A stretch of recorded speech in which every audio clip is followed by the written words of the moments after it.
Hello students, welcome in our new session. Today we are going to start our unit number 6. The lesson name is This is Jordy's Fawn. Students, Jordy is a younger boy and fawn means the younger one of deer, means small baby of deer, right? So let's see what is this lesson is about. What happened to the fawn of Jordy? Okay, so let's see. Students, do you know what is meant by superstition? Yes, many of time we heard the things from our parents or grandparents that were actually funny. Means suppose I will tell you a example. Suppose the cat goes in front of you while you are going out of the house. Many people thought that it was a bad sign.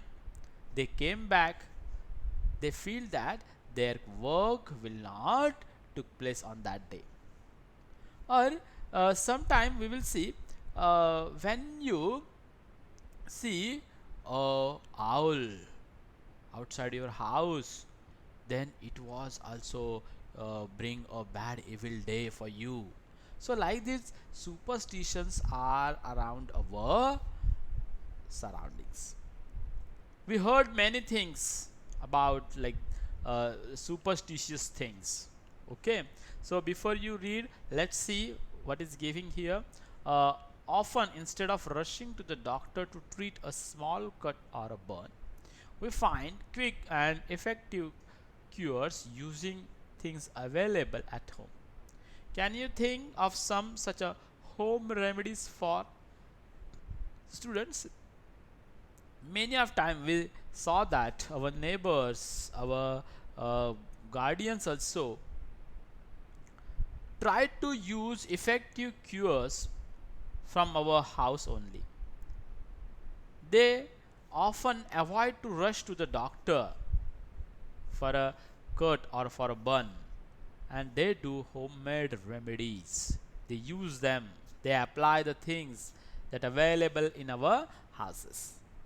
So let's see what is the first thing and what is the homemade remedy for it. A cut on your knee. When you found a cut on your knee or anything where, so then many of time we applied the turmeric paste on it. It is a homemade remedy. It acts as an antibiotic, right, students? Then burn on your arm. If some, because of some reason, if you burn your arm, then we use the pests on the our arms or at the burning place. A bee sting. When bee sting, we use some uh, material to rub that portion, right? Like this we use homemade remedies. In this story, Jordy's father, Jordy is a young boy, and his father has been beaten by a rattlesnake.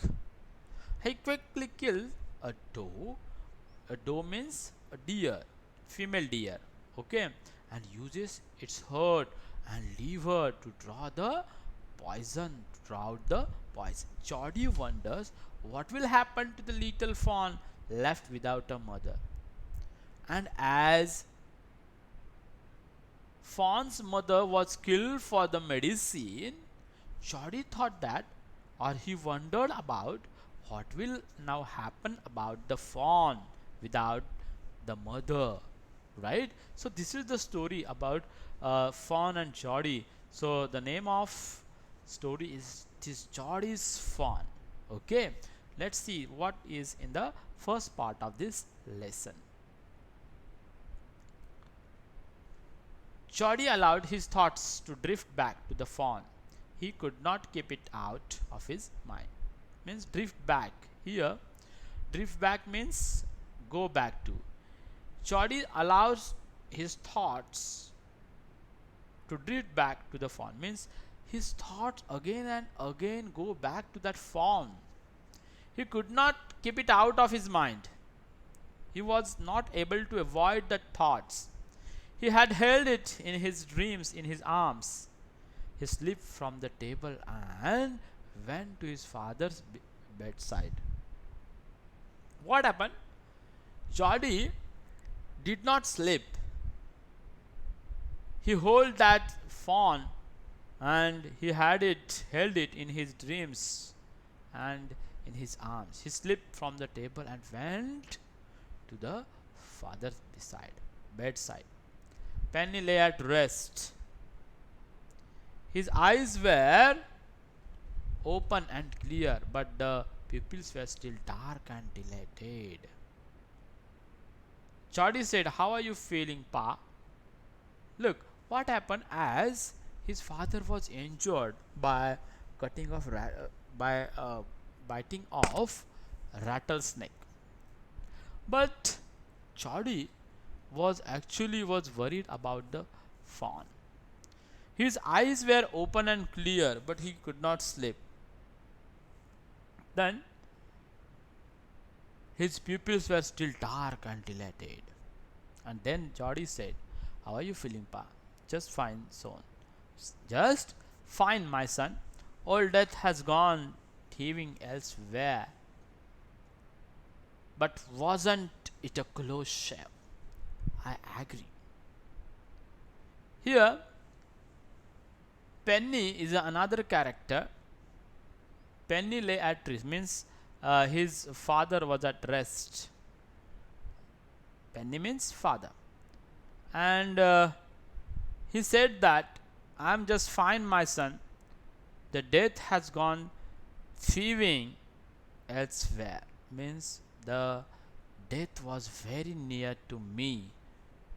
It touches me like that. But I saved myself for a very very closely. I have seen the death, but wasn't it very close shave? And I agree. Father said, Penny said, "I'm proud of you, boy. The way you kept your head and did what was needed." Father said that, "I'm very proud to you, my boy. The way you kept your head and did what was needed." And what you have needed, kept your head means stay calm in a difficult situation. Means you showed really a good sense of humor when I was in trouble. His father was appreciating him. Look at that next page. "Yes, Pa." "Yes, my son." "Pa, do you recollect the doe and the fawn?" "Do you recollect the doe and the fawn?" he asked his father. "I can never forget them. The poor doe saved me." "That's certain." His father replied, "I can never forget them, that doe and that fawn, because the poor doe saved me. That doe, that female deer saved me, that's certain. Pa, the fawn may be out there yet. It might be hungry and very scared." "Hey father, but fawn may be out there yet in the jungle. It might be very hungry and very scared." "I suppose so," his father replied. Again, Jordy told his father that, "Pa, I am a big boy now and don't need to drink milk. Why don't I go and see if I can find the fawn?"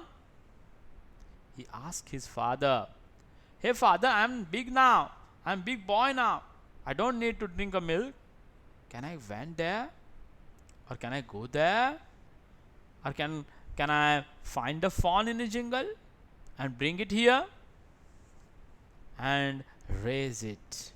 And can I take care of it?" Penny lay quiet, staring at the ceiling.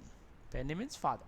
Father lay quiet and staring at the ceiling. "Boy, you have got me him in." Him in means caught in a situation where one can't say no. he caught his father in a hymn, and it won't take much to raise it, pa. It will soon start eating leaves and acorns, small brown nuts. Acorns means small brown nuts. Hey father, he excuses his father that it won't take much to raise it, to grow it. Pa means father, it will soon start eating leaves and acorns. You are the smarter than boys of your age, father replied. You are very smarter, my boy, than boys of your age. We took its mother, and it wasn't to blame. Surely it seems ungrateful to leave it to starve. Son, I can't say no to you. I never thought I would live to see another day. Surely it seems ungrateful to leave it to starve. His father replied, it's very bad thing to leave it to starve. I mean that fawn. Son, I can't say no to you. I never thought I had leave to see another day. Let's see what happened next. Can I write back with a Millville and see if I can find it? So can I write back with a Millville? Tell your ma and I said you can go. Tell your ma and I said you can go. Means go and tell your mother, and told her that I gave you permission to go there. He sidled back. Sidle back means walk back quietly, trying not to be noticed. Sidle back means what? Walk back quietly. He sidled back to the table and sat down. His mother was pouring coffee for everyone. He said, Ma, Pa says I can go bring back the fawn. She held the coffee pot in mid-air. What fawn? And his mother replied, what fawn? Which fawn? The fawn belonging to the doe we kill. We use the doe's liver to draw out the poison and save Pa. She gasped. Here, Jody replied to his mother about the fawn. He told everything about the fawn. He told that we use doe's heart and liver to draw out the poison, and we saved our Pa. And now I'm going to bring him back. She gasped. Well, for pity's sake, Pa says it would be ungrateful to leave it to starve. Doc Wilson said, that's right. Ma'am, nothing in the world comes quite free. The boys are right, and his daddy's also right. Then one of their neighbor, Doc Wilson, told that, hey ma'am, the boy was right, and his daddy is also right, because nothing will get in free. Nothing in this world comes quite free. So we should repay it. Millville said, he can ride back with me. I will help him find it.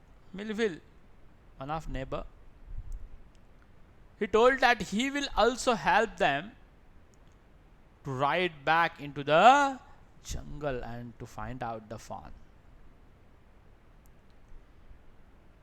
She set down the pot helplessly, and Jody's mother set down the pot helplessly. Well, if you will give it your milk, we have got nothing else to feed it.